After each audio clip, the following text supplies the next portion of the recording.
Hey guys, today's guest has taken millions of listeners on journeys through the haunting landscapes of the American South. He's an audio engineer turned storyteller, a man whose name is synonymous with chills and thrills. Meet Brandon Schexnayder.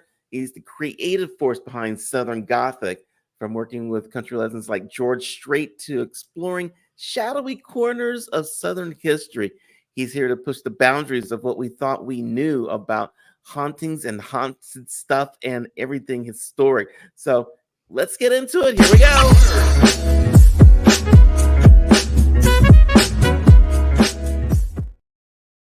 Hey, Brandon. Hey, Michael, how you doing today? I am doing good. How are you? I'm doing well. Thank you for having me. You know what? Let's start this out the right way. Yeah. I want to know, who do you want to do a shout out to? I need a shout out to my kids, of course. I love that. Absolutely. Yeah. There you go. We're going to talk about hauntings and being haunted and ghost stories and stuff today. And I'm excited about this, except for the part where I might get scared and won't be able to sleep tonight. I know it's weird. We'll keep it even then. It's the middle of the day right now, so at least the Okay. lights are out, right? The sun's up. Yes. Yeah, you are known for the Southern Gothic. Like, where'd the name come from, and how'd you do it? And Sure. tell me about it. I just Yeah, want to well, know. I just thought it was a cool name, to be honest. Southern Gothic, going with that theme, American Gothic. But, in reality, I grew up down in New Orleans, reading a lot of kind of, all that kind of vibe. That's, this Uh-huh. genre of Southern Gothic. And, of course, got into like reading William Faulkner and stuff like that, and went down this rabbit hole with all that kind of Gothic literature. So, when I was looking for something to do, and I wanted to make a podcast, and I knew I wanted to make it about some creepy stuff and some dark Hmm. stuff and have that vibe. That name came very quickly, to be honest. And and ever since, I've stuck with it. So So now here's I don't know if it's scary but interesting part to mhm. me. You Yeah, started out as an audio engineer, and you've gone from that to now doing this whole thing where you've blown up doing ghost stories. Like, yeah. how did you make that decision? Well, I was an audio guy. I was working in recording studios in Nashville for a long time. I was working on records, spending a lot of time in the studio. I mean, you talk about making some of those records, just, you'd spend 3 weeks and practically not go home making a record. And, had that opportunity to work through that recording studio system for years and years and years, spent, about almost 15 years as that being kind of my primary profession. And at Hmm. some point, with being an engineer, you're a creative entity in there, but you're not really driving creativity at that. You're almost more like, rather than the architect of the house, you're more the contractor following the plans. Yeah, And it's a craft, and it's something that y- y- you're able to do things like that. But I kind of just wanted to do something else for myself. And so, kind of during downtime of making some of those records, I just decided I would become enamored by like Radio Lab and all these podcasts, and thought, hey, this could be a cool creative outlet. And absolutely. and it just kind of started that way, and has gone from there, really. Yeah. Do you remember the first time that you actually like got online and you just like told a story? Well, I remember the first few episodes that I made and how many hours I spent trying to get them perfect. And now they are completely hidden away and tucked away on, and no one will ever hear them again. There, That's there's, funny. well, look, with podcasting and all this stuff, I always think about, there's this old saying here in Nashville that songwriters talk about: the first 100 songs don't count. Okay. Okay. They just don't. It's practice. And yeah, so I have a few podcasts that are tucked away, hidden. Ain't nobody ever gonna hear. I've got, I would say there's probably like 80 that are like down at the bottom, and I'm thinking like no one's gonna scroll that far. So Yeah, I yeah. understand what you're talking about. Yeah, it's exactly. They're just, let's skip those. Okay. So I was talking with my producer, and I said Brandon said that he might do a story for us, and I would love to hear a ghost story, since like you just told me, it is bright outside. I don't have to worry Yeah, about my wall shaking and the dishes moving. So, yeah, have you got a favorite that you want to tell us, a short story? yeah, yeah. You want to hear a story? So, I tell you what, it is. I'll tell you my favorite one, and it's a little less ghost, but it's still kind of a pretty creepy story. And right now is a good time because unfortunately it's hurricane season, and that's kind of been in the news a bit, right? Um, my favorite story actually comes down from right around where I grew up down there in the New Orleans area. And if you're driving to Baton Rouge from New Orleans, about halfway between the two, as you're driving these long bridges over the swamp, there's this spot in this part of town or this part of the state called Manchac Swamp. And the swamp down there, it used to have this city that was there. It was called Frenier, but unfortunately, Frenier was actually destroyed by a hurricane back in 1915. It was completely just wiped off the map by this hurricane, right? And folks say that the reason it was wiped off the map is it was actually the result of a voodoo curse out there in Manchac Swamp. So a little bit about it, though, and folks have talked about this for years, right? So, back in the early 1900s, there was a woman who lived out there in the swamp. This was a small German community of farmers. They were harvesting timber, the cypress trees out in the swamp. They were growing cabbage, things like that. It was called Schlosser at one point in time. So I joke with Schexnayder. I said, these are people who looked like me, blonde hair, blue eyed, German ancestry. So they're living out in the swamp, and this woman moved out there. A woman by the name of Miss Julia Brown. She moved out there with her husband, Celestin Brown, and they had acquired some land because Celestin had actually fought in the U.S. Army during the Civil War. He fought as part of what was called the U.S. Colored Troops. They were formerly enslaved people, and he, went and fought for the Northern cause at that point in time. So he was given a land grant out there in the swamp. Had a big, about 40 more than 40 acres of land out in the swamp, and so they're living out on the edge of the swamp for years with all these German immigrants out there, and Julia Brown, she supposedly became a bit of a midwife for the community. They said she practiced voodoo. That was her religion, and whether or not how much of that's true or not, or if she was just doing root work or things like that, we'll probably never know, right? But Mhm. this was a very isolated community. You could only get to it by boat or train. You couldn't drive there. You couldn't take a cart and a horse or anything. We are out in the middle of the swamp. Okay.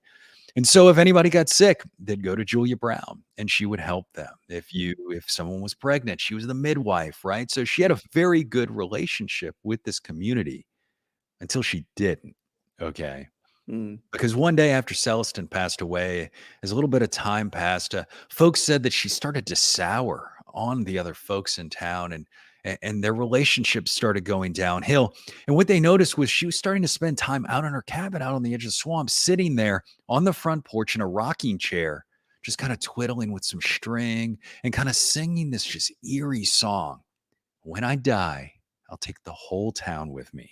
When I die, I'll take the whole town with me, right? Mhm. Well, here's all these folks, like I said, all these German immigrants who are here. They're all Catholic origin, right? And they're out there in the middle of the swamp and all, and they don't really understand what Julia does. But they hear this song, and you can imagine they are just scared to death. They don't know what to think of it, right? Well, time passes, and of course, Julia eventually she's up there in age at this point. She's right around 80 at this point in time, and Julia passes away. I'm not sure why. I don't know if it was old age or anything else, but she passes away. And of course, the community is now faced with this issue because they have heard this song, right? Mhm. And so the day of her funeral comes around 2 days after she passes. They have her in the house, and everybody. And of course, the whole community comes out. This is standing room only at this funeral. And why wouldn't there be, right? Because she might have delivered some of these people. She might have delivered their babies. She might have helped them survive illness, save their families, or they might have just been scared and they wanted to appease her soul, right?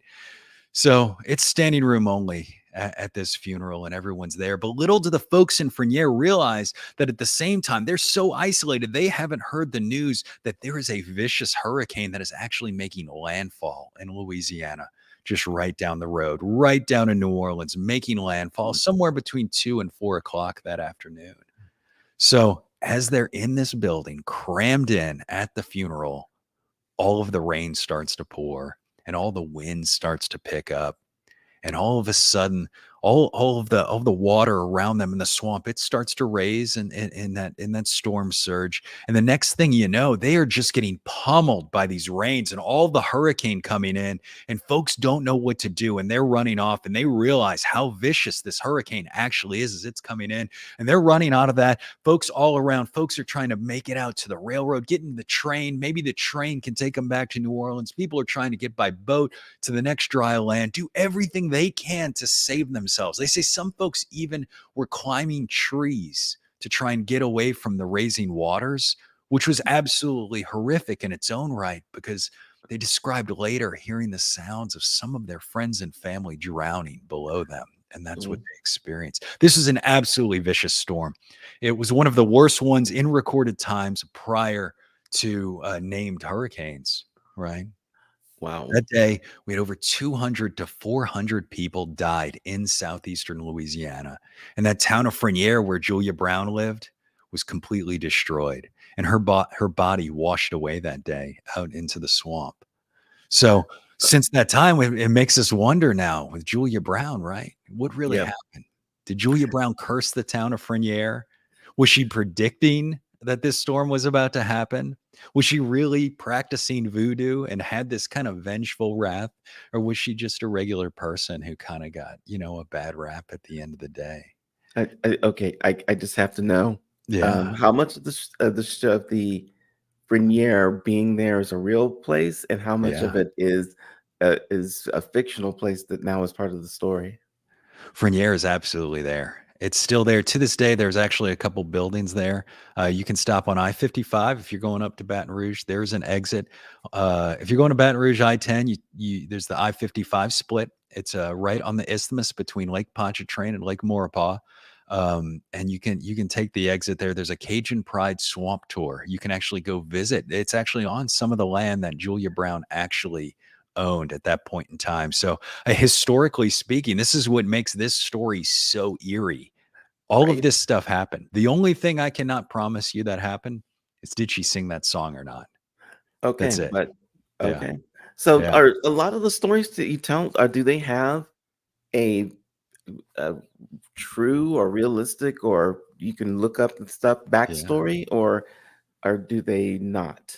Well, it's a mix of stuff, right? So, some places they do. Some places, what you have is, I joke, there's always a little bit of nugget of truth in almost everything, right? Uh-huh. There's always something will always start some way. So like I don't know about you, Michael, but like when I grew up, there was like a creepy house about 2 blocks away. And of Mhm. course, we all made up a story about it, right? Well, that's what I see in some of these old tales, of course, is a lot of things. There's a kernel of truth, there's a nugget of truth for Julia Brown. She's a real person. She actually was there, and there was a newspaper article a few days after she died talking about her funeral and about how that is exactly when the storm hit. Completely factual in the newspaper. Wow. However, that newspaper article didn't mention voodoo at all. It didn't mention a curse at that point in time. Uh-huh. So I see that kind of over and over with stories. You get the truth to it, then you kind of get this kind of game of telephone that happened over 100 years of, well, like I'm kind of passing the story down, and then maybe the grandkids of the people who told the story, who knew it, maybe it changed, maybe it didn't, and some of those things. And that's what's fun to me about doing haunted history. And I could tell you a million lies all day that have developed over over time. There's like the stories, like I was a Boy Scout, hard to Hmm. believe. But there's the stories you tell around the campfire, and there's like and I can't remember the proper names of them, but there's the one with the woman that's in white walking down Oh yeah, the lady the in white. road. That's a classic story. Yeah, It is, and it seems like it pops up like all over the place. And it is a terrifying story when you're just sitting around the campfire, by the way. oh Um, yeah, yeah. I mean, the lady in white. That's. I mean, there are Irish and Scottish stories about ladies in white. I mean, there are. That is one of probably the most infamous stereotype. Now, I do tell people though, here's the thing, so you can find a lady in white probably. I mean, there's several in every state. I've covered ones in Arkansas. Cover ones all over. It's a common trope, if you will. But the problem with some of these stories is that sometimes there's a kernel of truth in them that isn't just that. And like the Julia Brown story, where you go, oh, like maybe this one isn't just somebody pulling my leg. Hmm. Which ones, like, what do you like better? Do you like the ones that are completely fanciful, or do you like the ones that have the grain of truth in them? And it's like, Yeah. there could be. I enjoy the process of kind of teasing it out. I've got, I'll tell you another story real quick, a totally false one. Okay. That Okay. is a great story that I enjoyed debunking. Okay. I have a story here in Franklin. I live in Franklin, Tennessee. It's just right outside of Nashville here. And for years, ghost tours have been talking about this one building. It's called Clouston Hall. For years and years, I've talked about this gentleman by the name of Edward Clouston built this house. This is a horrific story, by the way. So just kids beware. But he built this house here, right in town in Franklin. It's a small southern town. Of course, he was a Scottish immigrant, came over here. He had so much cash, he decided that this house in town, it wasn't even going to be where his family lived. This was going to be like his after church brunch spot. So he builds this beautiful, just federal style, just beautiful home. But according to local lore, he's going to build this house in time for just one special event. His daughter is going to get married. And he, of course, wants to have everybody come and have like the reception at this beautiful mansion, show it off and everything, right? Well, the day before the wedding, everybody comes in, the church is done up, it's decorated. We're gonna have a big old Southern wedding, right? And all the family, all the dignitaries come in town to watch Edward Clouston's daughter get married. And they all go to bed in this house in town that night in Clouston Hall. And in the middle of the night, Edward and his wife get woken up by just this awful sound. And they walk out of their bedroom onto the balcony and look down to their foyer down there. And they realize that their daughter, the bride to be, had hung herself from this balcony there. And so this just horrific, right? And so, according to local lore, what folks said for a long time is they said that she was in love with one of the boys down the road, right? And of course, heartbroken that this is what had to happen. But as time went on, of course, what folks started to realize, with records and all those sorts of things, was that Edward's daughter was 17 and the groom the next day was 48. So you can imagine why this happened, right? Mhm. This was an arranged marriage. And to this day, folks have claimed to see the apparition of this woman in the house. There's some photographs that get passed around town of this stairwell here and what looks like a kind of just, an apparition, or like a mist or a fog kind of coming down, like it is this image of a woman. And people have talked about seeing things there. And when I first heard this story, it's a great story to tell on a ghost tour, and I can really milk it and tease it out if you really want to do it, and talk about how beautiful I can, you can go so many rabbit holes and all. But when I first heard the story, it hit me that it had so many stereotypes from so many different other stories that I had heard from all over the South. The Right. South, for some reason, really enjoys telling stories about dead brides. I don't know why. It's just I don't know it's why not either. my fault, but it's always, because this is supposed to be this wonderful day and it turns tragic. Sometimes it's, the groom doesn't make it in time, and then the woman dies of a broken heart, right? For Right. some reason, we Right. we all need women mourning us for eternity here in the South. And and so it had a lot of these typical tropes. And as soon as I heard this story, I thought, man, I don't know about that one. And we Yeah. went and looked it Yeah. up, and I went on down to the archives with my friend from Franklin Walking Tours, who, has told this story for generations, not realizing this. And, we get in the archives and can't find anything about it. We start finding census records and realize Edward Clouston didn't even have a daughter when he built the house. Nice. No record whatsoever. And we actually even went and talked to the county historian, and the county historian's like, y'all been telling that story? Like that's a bunch of hooey. That is And funny. so it's I enjoy both. I enjoy it's a search. It's a lot of fun. It's a lot of fun kind of learning about it. And there's a reason why those stories get made. And these are little southern towns. These are little places. Any town, not even the South. We like to make up stuff that kind of spook us. That brings up a question for me, and that is, one is, why do people like to get scared? Yeah. It doesn't seem like a natural thing. Like, I like to laugh, Uh-huh. but I'm not so sure about getting scared. Why do you think people like ghost Yeah. stories? Honestly, it's a question that I wonder a lot as well. I think it's a lot of fun for some people. It's a safe way to face death. It's a safe way to face violence and things that otherwise you don't want to come into contact with, right? For Hmm. you to hear the story of the Clouston bride, and for you to go there and kind of it's a safe you have a safe distance from this by it being a ghost story, and I think maybe that's part of it. You know what? You just said something I literally had never thought about, and that is that ghost stories are about death, right? Right.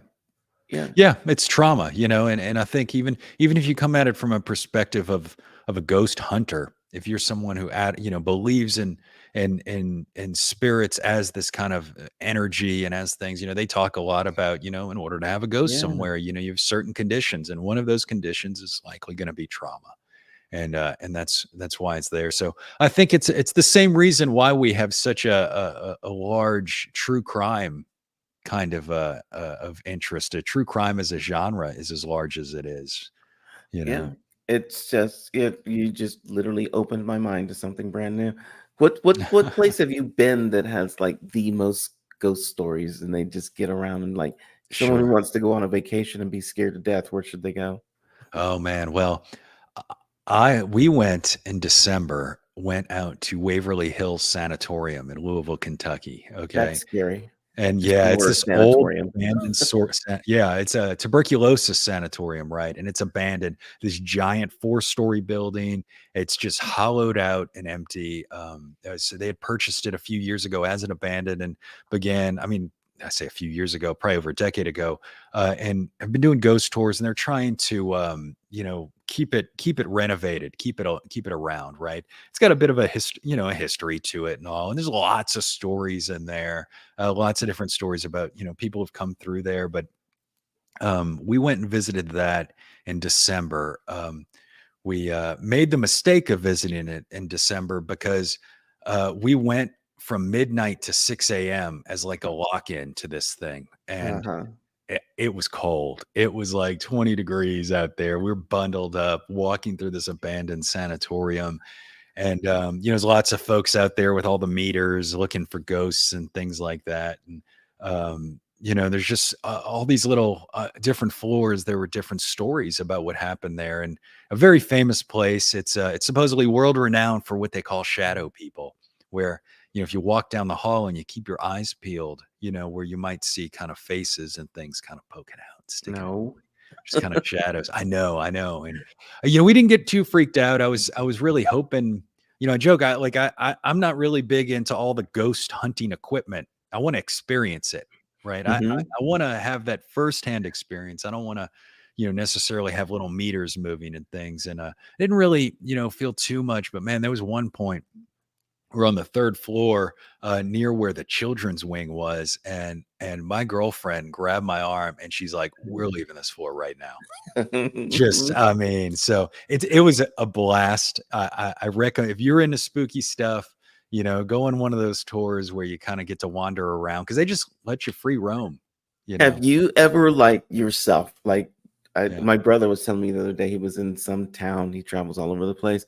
He was at the vending machine, and he was looking for change, and he didn't have any. Turn around, some guy was asking if he needed, like, some change, and then Uh-huh. he looks back, and the guy's gone, and I'm like, "Yep," and he actually said, "I'm out of there." He left. Done. He got another hotel.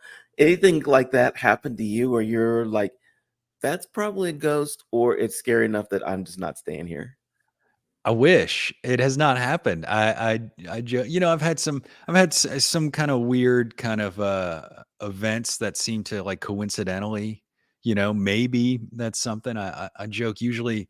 if I tell a story well, then there's a better chance of something happening. Mhm. It seems like I have a couple stories that when I tell them, it seems like, the next thing you know, something it's like something's brought to your life that is a good thing, right? And I don't know if it's part of that's kind of joking about it, but I will say, I mean, any spirits out there listening, look, I mean, nobody's out here more than me. It's a better agent for y'all to come out and kind of telling your stories.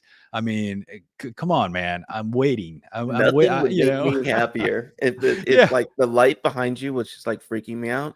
If like all uh-huh. of a sudden there was like a big ooh, and then it's like I tapped you on the know. shoulder. Yeah, Yeah. I mean, I can't tell you how many times I've gone out to visit Manchac Swamp, and Julia has just not come. I tell her story all the time. And she hadn't come to It see just you yet. come say hello. Come She on. was downtown Julie Brown on MTV.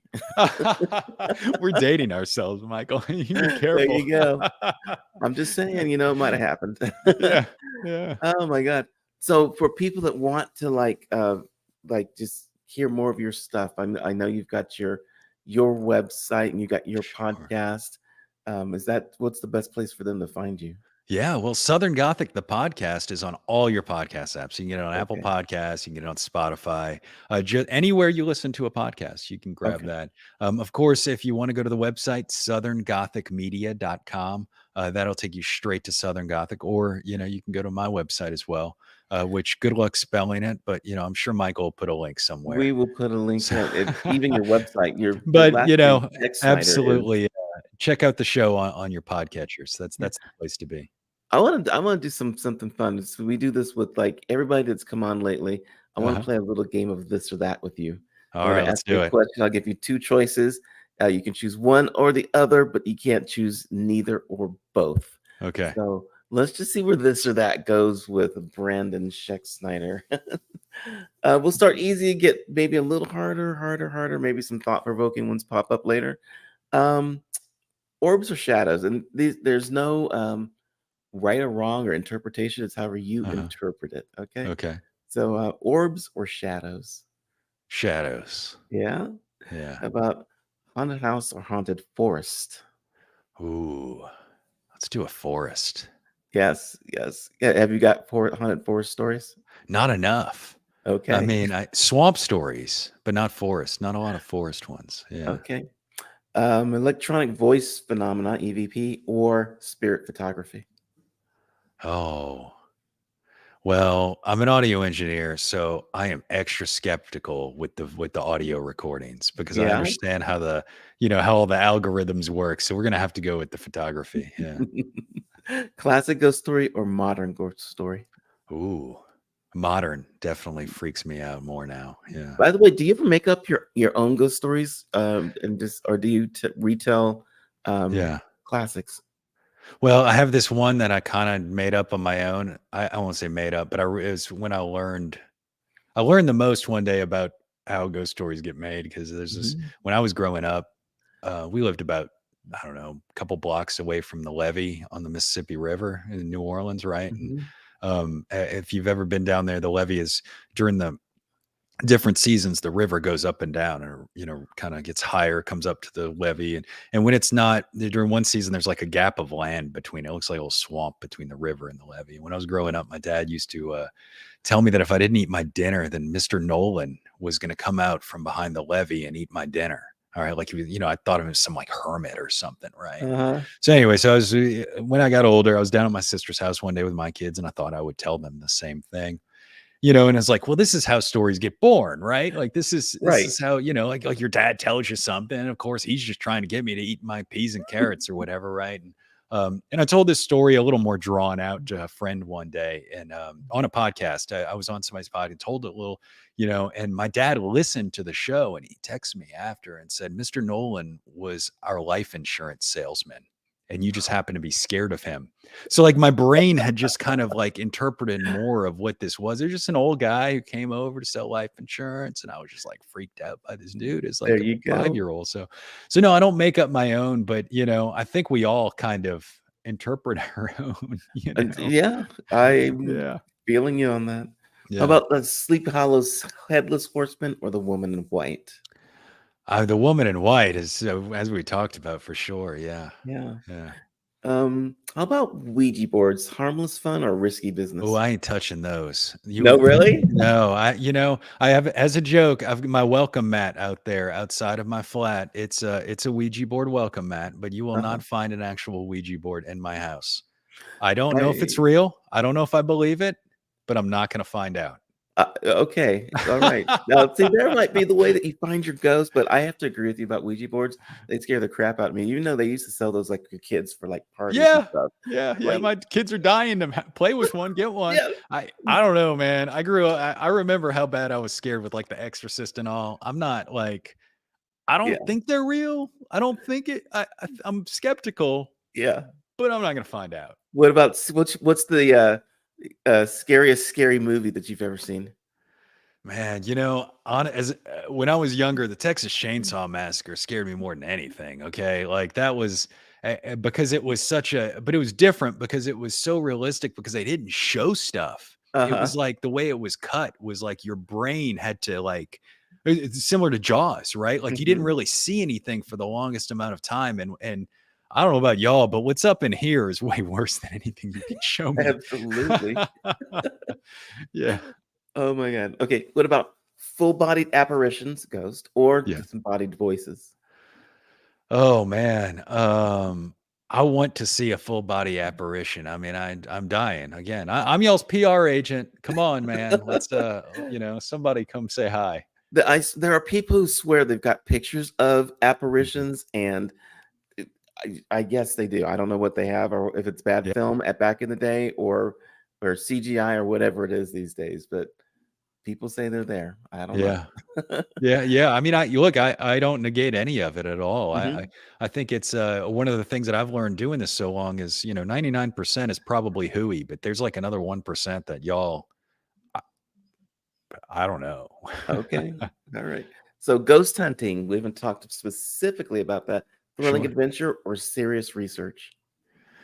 Oh man, you're gonna put me on the spot with that. Oh, there's uh, such a complicated relationship with it.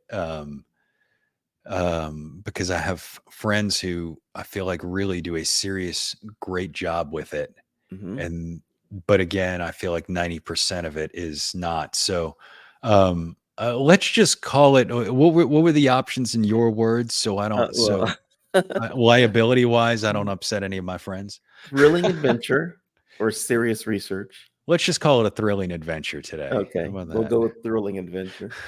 Um, you like historical ghosts or fictional ghosts? I love historical ghosts. Yeah. Okay, and we still got to find one for you, so you can be the PR guy for all the Yeah. ghosts out there. What about urban legends or rural hauntings? Ooh, probably the rural hauntings. Yeah. Yeah. Yeah. Okay. Uh, how about residential hauntings or intelligent hauntings? Residual hauntings. I'm sorry, residual Residual hauntings. hauntings. I think I think I enjoy more the intelligent and telling those type of Yeah. stories. Yeah. I got to ask you about the movies again. Did you Yeah. see Poltergeist? You had to see Oh, Poltergeist. sure. Yeah. Yeah. Yeah. Was I just have to ask this because I never understood when they went to get Carol Ann, right? And the lady says, "Walk into the light, Carol Ann," and like everyone's like, "No, don't do this." And then he goes into the light and he pulls her out. I don't understand the whole Carol Ann thing at the end. Everyone was just Uh-huh. scared. What do you think happened with Carol Ann and getting her back? Oh my gosh. I think that's like the point is to just upset you It and to did. not know. I mean, I don't know. Shoot, I haven't thought about that in ages. Yeah. That Somebody out there probably knows about Carol Ann, and Yeah, yeah. all I know is the little horse running around the room when they were spinning, around was like, "Okay, that's creepy, too creepy for me." That's yeah, well, it's definitely that movie's creepy. Poltergeist in general, I mean, just the whole I mean, that type of haunting is the creepiest of all to me. Yeah. That like vengeful, resentful, mean-spirited, yeah, absolutely. Yeah, absolutely. Yeah, I'm not down with them. So let's say we've got some haunted objects. All Let's right. pretend, okay? Would Uh-huh. you keep one or immediately get rid of it? Well, I would obviously keep them. I know I said I wouldn't do the Ouija board. For instance, back on the bookshelf back there, I have a rock from the Bell Witch Cave. Uh-huh. And so that's kind of attached to a story with the Bell Witch.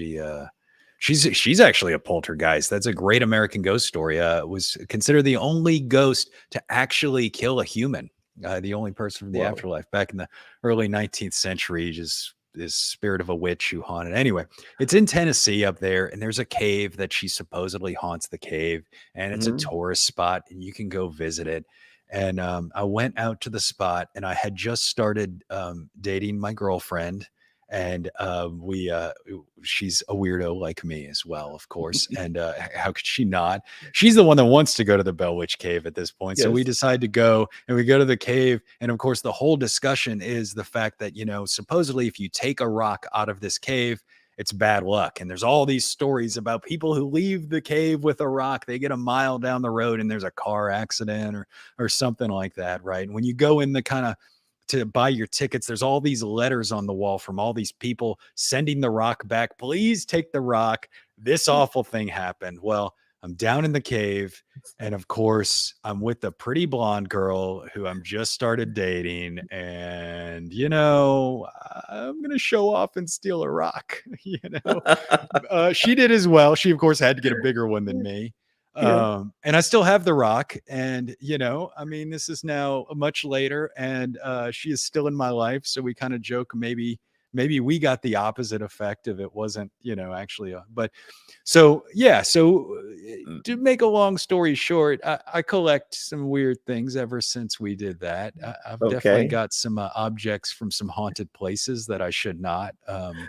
Some things like that. Yeah. Yeah. Yeah. A couple of them are Oh in the my frame god. back there. How about ancestor spirits? They're comforting or Yeah. unsettling? Ooh, it depends which grandma we're talking about, right? Yeah. Which family of origin issue is coming back to haunt you? I think it's comforting. Yeah, Yeah. yeah. You think like I don't know. Would you want to be a ghost? Like you pass away, bam, I want to be a ghost. And if so, what are you gonna do? Oh gosh, man. That's difficult because am I gonna haunt somebody I don't like, or once I pass, I'm gonna finally let go of all those resentments and be happy, right? And be I don't know. I'd like to think that I want to be like an omen ghost, right? Like I want to be one of the, like if you see Brandon down on the streets of Franklin, it means an awful storm's coming. I Yeah. think maybe that's like a good legacy to have as a ghost, you know? Oh my god. All right. I got one more for you. Would you All right. rather see ghost or hear a ghost? I want to see one. Yeah. I mean, Okay. that's an easy one. I'm still dying for that apparition, Michael. We are so gonna have to find a way to get you a ghost without having the Ouija board involved. Yeah, exactly. It's not for lack of trying. I mean, Yeah. yeah, it's not for lack clearly, with spending my life doing this. Yeah. Yeah, you know what? It was so weird. We got the Ouija board for a gift for I don't know what holiday it was. It might have been Christmas or birthday, whatever. Uh-huh. And for some reason, we never opened it. So whoever gave it, Uh-huh. like you just whatever it cost at the time, that was like $10 or $15. Yeah. Let me just get this back to you. Oh, it's like the Christmas fruit cake now, right? Yes. That's what yeah. Yeah, just keep giving along. Brandon, Yeah. awesome time, man. Such a pleasure. For Yeah. For all you guys that can't see the screen because you're listening on podcast, I'm going to spell out Brandon, Brandon, and Schexnayder is Schexnayder, Schexnayder.com, BrandonSchexnayder.com. This has been super fun. I want to Yeah. hear some more stories. We got to find anyone out there that knows where Brandon can find a ghost and take a picture. Definitely let us know because I want him to get his picture. Thank you, Michael. Thank you, man, for being on. I really appreciate you. Yeah, thanks. All right. Bye, everybody. And by the way, I forgot one thing that just happened with us over at A Funny Way of Looking is we now have this cool new newsletter, and I want you guys to check it out. If you want to know who's coming up, who's been here, get more cool stuff from them, and check out their websites, go to afunnywayoflooking.news and sign up, and we'll see you over there sometime. Goodbye, everybody.